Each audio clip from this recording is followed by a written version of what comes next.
the family system. See? And that stunted your communication skills. And it's just the same thing. So, ladies with low self-esteem, I don't know who I'm talking to out here. I'm just doing the will of God to get you ready for your next level. Because I believe the same God delivered me from having low self-esteem is working on you right now. And I know you don't see it, and it's hard to feel it, but you've got to push yourself beyond yourself. You can't sit back and keep thinking that you can do it by yourself. This is a process for God and for some other mature women to come into your life. You've got to get around some mature women in your life. Some women that can help develop you. God has people that he will put in our paths to help develop us through good times and bad times. It's time to grow up and take hold of those self-esteem issues, because there's a quality of life out here waiting for you that is greater than where you're at right now. Let me give you another example. I remember when I was going through my identity crisis after becoming single, I analyzed my life and I picked through my life. I just picked things apart, I cried and cried because I felt worthless. I had no really good relationship skills with anybody. I didn't have relationship skills with my parents. I didn't have good communication. Well, I did with my dad, but everybody else, there was bad blood between everybody. Y'all hear what I'm saying? There was bad blood between everybody. So I remember when I became single, it felt like a big hole on the inside of me. And this whole time, this hole had been there, just trying to get some type of affection from anywhere. And that's how desperate having low self-esteem will make you. I tried to get affection and whatever my definition of love was back then, I tried to find that in men, and it didn't work out because those men came in my life and I thought I had low self-esteem then, but when the men got done with me, it was worse. It was worse. And when I went to people, instead of trying to encourage me, instead of, some of the people that was in church, that was in my family and stuff, and this is not a blame game. This is a testimony of how I had to trust God in my time of need. But I remember feeling so like I needed validation. I needed somebody to tell me they love me. I felt like I needed all those things. I needed that encouragement. I needed that motherly love that I went looking for. And instead, when I went to the people that was in church, I got told, well, I told you so. How many of you been in that situation where when you leave the very things that are breaking you, instead of getting the help you need, you get told, well, I told you so. I told you he won't no good. Should listen from the start. You wouldn't be in the shape that you're in now if you would have listened from the start. So that's what I went through. But you know what I found out? Is that if I had not went through all that hot water, if I had not went through all that discord and all that confusion and stuff, then I wouldn't be the woman that I am now. Able to help other women. When that relationship and family relationship had been torn apart, I didn't think about anybody but myself.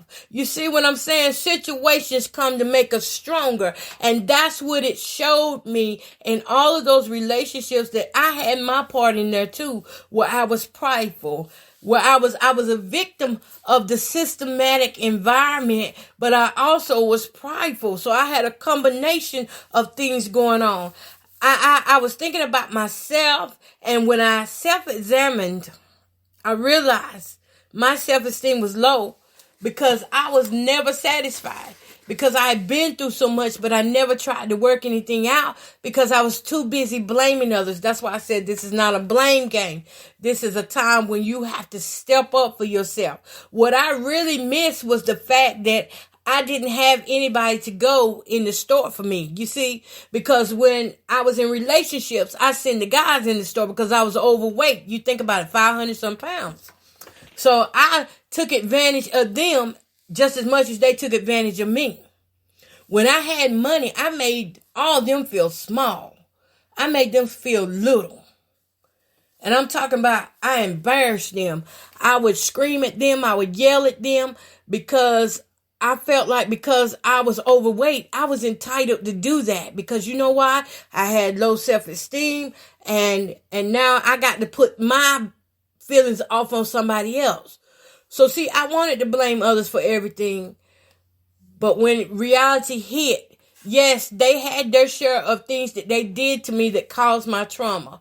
But because of my own self-inflicting wounds and my own self-negative thoughts, I never grew in that area because of that. And I wouldn't grow in that area until I was up in my 40s, my upper 30s and 40s, So I did my share of damage to them mentally, and they did their share to me. I had the wrong view of life. Just like some of you listening, you didn't ask for the bad parts of your life, but we know that there will be trials and tribulations, and some of it was passed on to you from generations. Characteristics of your self-esteem was passed from people in your family who have low self-esteem. And so when you lay down yourself in your flesh and you look at all the things that God has done for you, the things that God has brought you through, there is admiration there for the woman looking in the mirror that has strength, that has courage, that is not afraid to walk in the love of God, that is not afraid to walk in the spirit of the living God. See, there's a difference between your truth and the spirit of the living God's truth. And when you can lay your truth down to walk, you deal with your issues, but you're laying it down for God to help you work through it so that you can walk through the truth of the spirit of the living God. It don't matter what you go through. You already know it's taken care of. Faith has already assured you that it's there even though you don't see it. Faith has already reminded you that healing is yours even though it may look like things are getting worse. It won't last always. Trouble don't last always. But when you constantly replay it in your mind over and over, and your characteristic of low self-esteem keeps going on repeat, 1 minute you're high, next minute you're low, you're going into a critical mode of an emotional roller coaster. When you get to that point, you really got to stop and check yourself. Okay, so I'm going to go over some things. BetterHelp.com has some characteristics of low self-esteem. Now, I don't know how much of this I'm going to be able to get in tonight or today, okay? I'm thinking about you day, folks, okay? I don't know how much of it I'm going to be able to get in, but if I cannot get it all in, then we will have a part 2 on this, okay? Okay, so the first characteristic of a woman with low self-esteem is extremely critical of yourself. Just always critical of everything that you do. I would give you an example, y'all, of myself. As always, I don't mind being an example because I have been through a lot.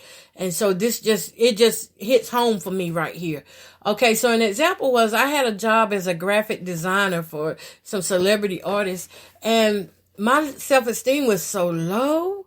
Y'all, I kept doing that flyer over and over and over, just trying to get the perfect flyer. I kept doing it over and over, and I kept doing it over and over until I made an absolute mess out of it, until I exhausted myself. So I was like, you know what? Forget this contract. I don't even want to do it. And I love designing and arts and stuff. But I had exhausted myself overthinking my own self-negative thoughts at that time.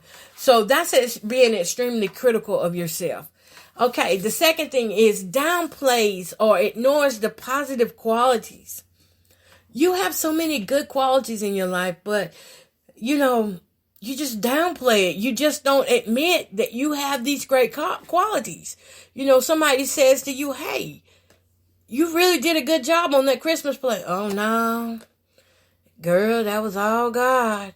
Yeah, but God gave you the ability to do it. The least you could do is have an attitude of gratitude and say thank you.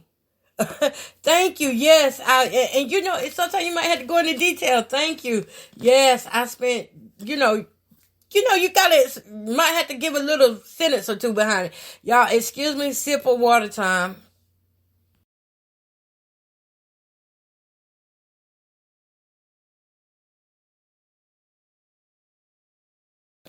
Okay, I am back.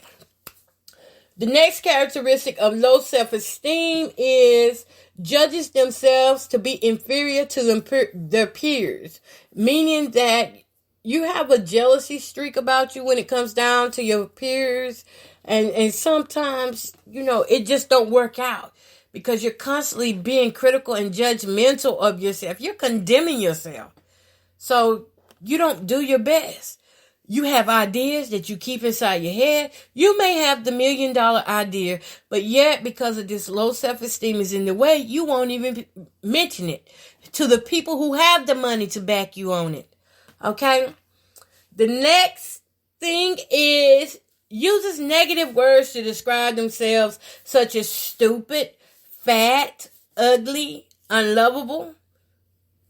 Listen, you might got some issues.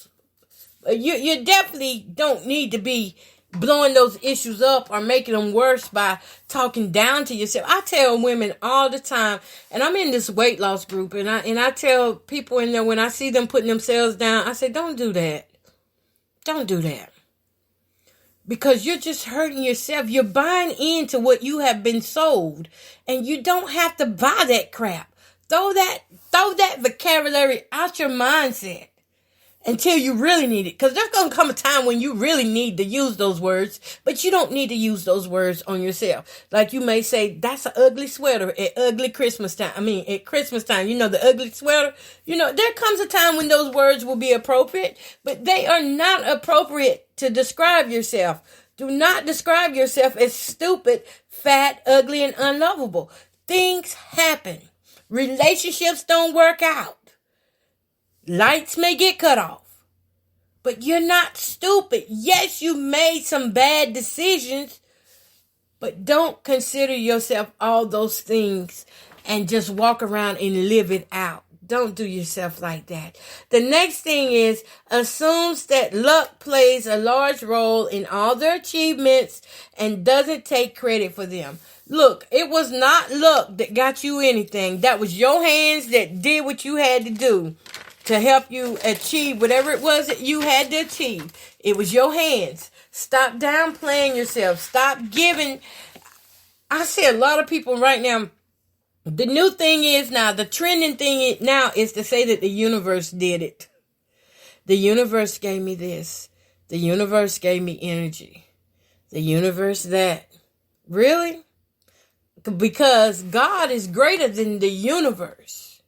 God is greater than the universe. And so if he gave you the ability to do something, or he allowed a season to be good, a season of wealth, he allowed a season of health, and you're going to say the universe did it? Come on now. Let's take it back where it belongs. You put your life in priority. You put God back at the top of your list and stop saying that it is luck or either those little X's that you didn't put cross. It is not by superstition that you are gaining in life. It's the grace of God. It's God's grace and mercy that you are obtaining. It's God's favor that you are obtaining things that you do get. He does allow us to have goodness and mercy. And he did say it will follow us the rest of our days.